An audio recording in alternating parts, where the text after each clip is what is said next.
The first thing I noticed when I regained consciousness was the silence. Not the peaceful kind. Not the calm hush of sleep or the gentle quiet before dawn. This silence was absolute, thick, heavy, as if sound itself had been removed from the universe.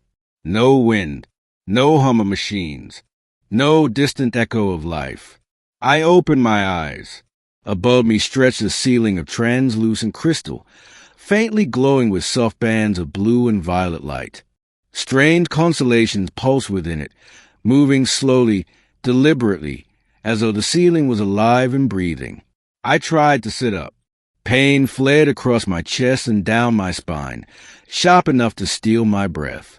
My body felt heavier than it should have, as if gravity itself had been recalibrated while I slept.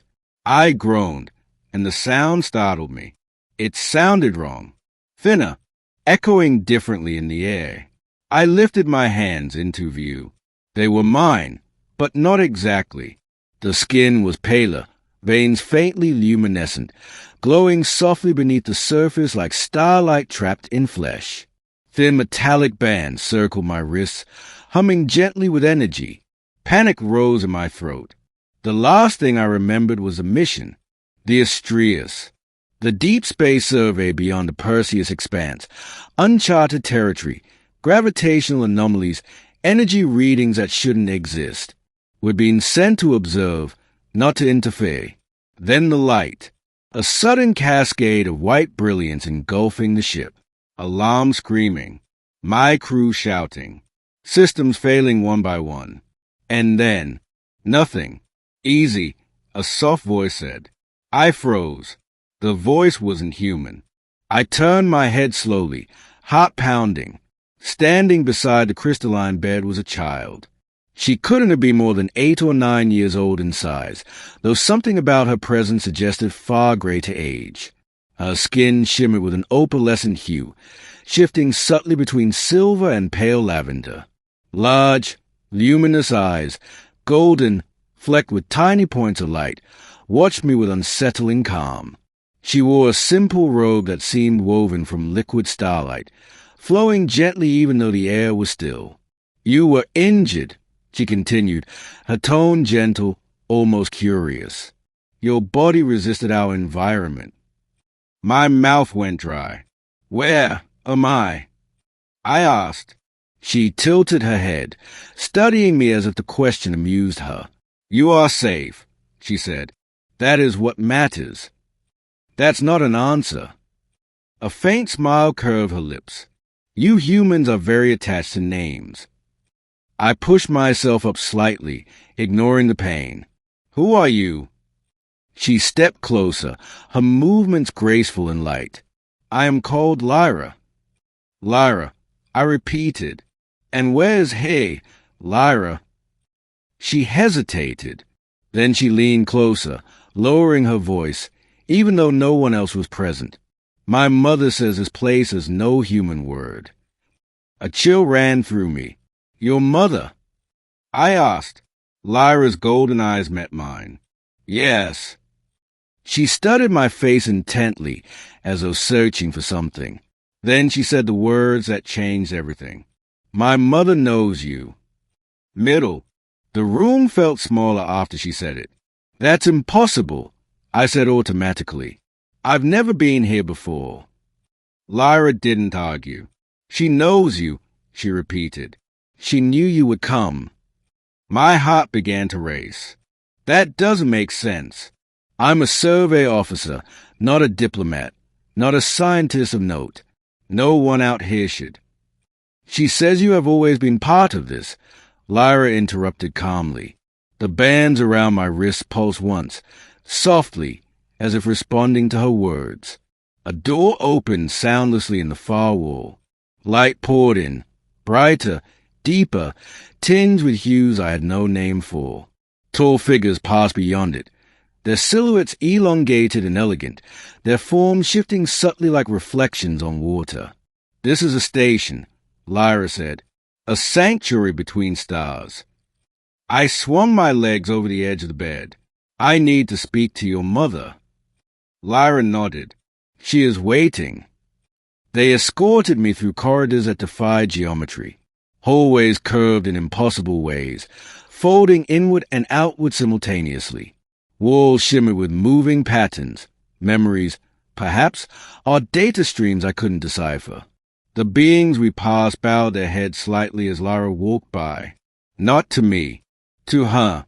"Who is your mother?" I asked quietly. Lyra walked ahead, hands folded behind her back. "She is the matriarch." That word hit me like a physical blow. Every spacefaring civilization had legends of the matriarch, an ancient intelligence rumored to exist beyond known space, guiding civilizations from the shadows, shaping destinies across millennia. Most considered her a myth, a cautionary tale, a god. We entered a vast chamber, open to the void of space itself. No glass, no barrier, just stars, swirling galaxies, and a massive structure floating at the center like a living throne. She stood there, tall, radiant. Her form shifted constantly, sometimes humanoid, sometimes something far more vast and abstract. Her presence pressed against my mind, heavy with age and power. Her eyes, if they could be called eyes, focused on me. "Welcome, Elias Morgan." Her voice resonated, not through sound but directly within my thoughts. My knees buckled. "You know my name," I whispered. "I have known you since before you were born." Lyra stepped to her side, resting a small hand against the matriarch's flowing form. "He is frightened," Lyra said. "As he should be," the matriarch replied gently. I forced myself to stand straight. "Why am I here?" The matriarch regarded me for a long moment. "Because you are a bridge," she said, "and because the universe is breaking." Images flooded my mind. Stars collapsing unnaturally, civilizations burning, space itself tearing like fabric stretched too thin. "Your species is young," she continued, "but you possess something rare. Curiosity." I guessed bitterly. "Choice." She showed me memories, moments from my life I had long forgotten. Times when I had defied orders to save civilians. When I had chosen mercy over protocol. When I had disobeyed for the sake of strangers. "You were tested without knowing," she said, "and you passed. What does that mean?" I asked. Lyra squeezed her mother's hand. "It means," the matriarch said, "that you must decide." She revealed the truth. The anomaly that destroyed my ship wasn't an accident. It was a fracture in reality, spreading. Soon, it would reach human space. Countless lives would be lost. There was a way to seal it, but it required a catalyst, someone who could exist between human free will and alien foresight. Someone like me. "You're asking me to become part of your system," I said slowly. "To give up my life." "Not give up," she corrected. "Transform." Lyra looked up at me. "You would not be alone." "What about my crew?" I asked urgently. "The Astrias, are they alive?" The matriarch's silence was answer enough. Grief slammed into me, raw and sudden. "They died because of this," I said. "They died to reveal it," she replied softly. I turned away, staring into the endless stars. "How long do I have to decide?" I asked. "You already are deciding," the matriarch said. Lyra stepped closer.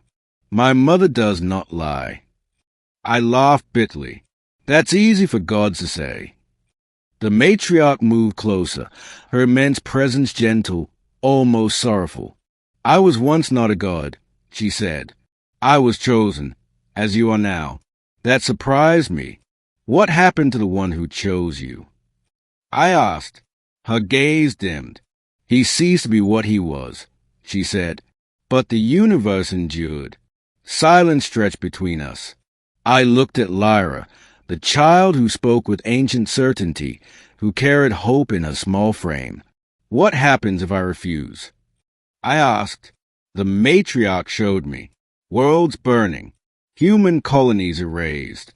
Earth itself flickering like a dying star. My chest tightened. "And if I accept?" I whispered. The visions changed. The fracture sealed. Space stabilized. Countless lives spared. But no image of me. You'll erase me, I said. You will become more than a single life, she answered. Lyra reached out and took my hand. Her touch was warm. You will still be you, she said quietly. Just everywhere. I closed my eyes. All my life, I had believed I was insignificant. One man among billions. A survey officer mapping rocks and radiation. Now the universe itself waited on my answer. I need to know one thing, I said. Ask. The matriarch replied. Why did your daughter recognize me? I asked. Why did she say you knew me? Lyra looked up at her mother. The matriarch smiled, a vast, cosmic thing, because, she said, you have been here before. She showed me another memory, not from this life, from another, a man standing where I stood now, younger, afraid, choosing sacrifice. Time is not linear to us, she said. You were reborn. My breath caught. This isn't the first time, I whispered. No, she said, but it is the last. Lyra squeezed my hand tighter. We will remember you. I looked at her, this strange child of the stars, carrying the weight of eternity. I'll do it, I said. The matriarch's presence brightened, filling the chamber with light. Thank you, Elias Morgan. The transformation began. Energy surged through me, rewriting my body, my mind, my very concept of self. Pain and ecstasy blurred together as I felt myself expanding, dissolving, becoming something vast and infinite. I held on to one thought. Lyra. Her face was the last thing I saw as my physical form faded. She smiled through tears. My mother was right, she whispered. You were always ours. Ending. I no longer exist as I once did. I am not flesh or bone or a single consciousness confined to one place. I am a current woven through space, a stabilizing force anchoring fractured reality. I feel stars breathe. I hear galaxies hum. I sense humanity, fragile, defiant, beautiful, reaching ever outward. The fracture is sealed. The universe endures. Sometimes I feel Lyra's presence. She visits the threshold where I dwell, bringing curiosity and questions, growing older while never truly aging. Do you remember being human? She once asked. Yes, I answered. I remember choosing. The matriarch watches over her and over me, not as a ruler, but as a guardian who once made the same sacrifice. Humanity will never know my name. They will record the anomaly's disappearance as a miracle, a statistical improbability, a mystery that saved them from extinction. That is enough. Because somewhere among the stars, an alien child tells stories of a human who crossed a boundary between species, time, and self. And when she says, "My mother knows you," she speaks not of fear, but of hope.